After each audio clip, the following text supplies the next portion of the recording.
Les chefs d'entreprise en difficulté se retrouvent souvent avec des arriérés de cotisations que la Caisse de sécurité sociale de la Martinique va essayer de récupérer. Le chef d'entreprise peut alors être tenté de faire la sourde oreille et de ne pas vérifier les procédures qui lui sont alors imposées. C'est un mauvais calcul. Il est impératif de vérifier à la fois que les sommes réclamées sont bien dues et que la procédure est respectée. Cette procédure se passe en 2 étapes. Je vais aujourd'hui vous parler de la première étape qui est l'envoi de la mise en demeure par la Caisse de sécurité sociale. Cette mise en demeure est une phase préalable obligatoire. La mise en demeure est envoyée par courrier recommandé.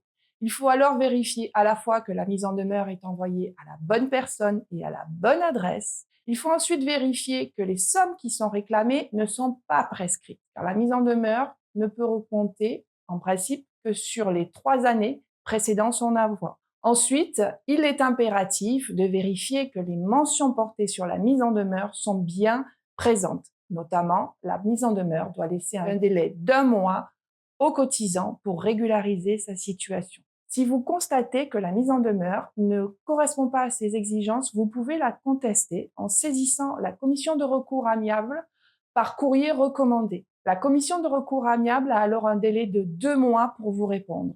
Le silence pendant 2 mois vaut rejet de votre contestation et vous avez alors 2 mois pour saisir le pôle social.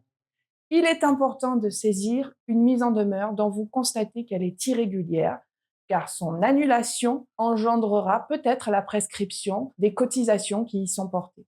Après avoir examiné la mise en demeure, qui est la première phase de la procédure de recouvrement des cotisations de sécurité sociale, je verrai avec vous dans une prochaine vidéo la seconde phase qui est celle de la signification de la contrainte par acte d'huissier.